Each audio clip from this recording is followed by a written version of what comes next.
নমস্কার, welcome to our channel milestone. আজকে আমরা যে মন্দিরটি নিয়ে কথা বলবো সেটি হলো রাসমঞ্চ। রাসমঞ্চ ভারতীয় রাজ্য পশ্চিমবঙ্গের বাঁকুড়া জেলার অন্তর্বর্তী বিষ্ণুপুর শহরের একটি পুরাতাত্ত্বিক স্থাপনা। শোনা যায় মল্ল রাজা বীর হাম্বির আনুমানিক ১৬০০ খ্রিস্টাব্দে এই মঞ্চটি নির্মাণ করেছিলেন।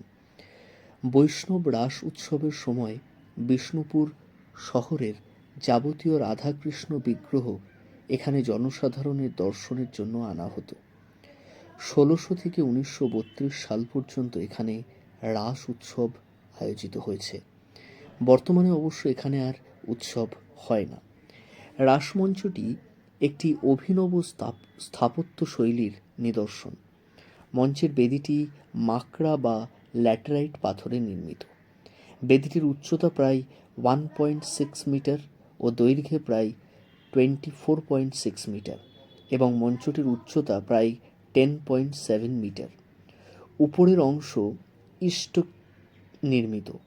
চূড়ার কাছে একটি স্বল্প পরিসর ছাদে গিয়ে উপরের অংশটি মিলিত হয়েছে।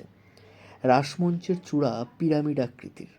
চূড়ার মূলে 4টি করে দোচালা ও প্রতি কোণে একটি করে চারচালা রয়েছে।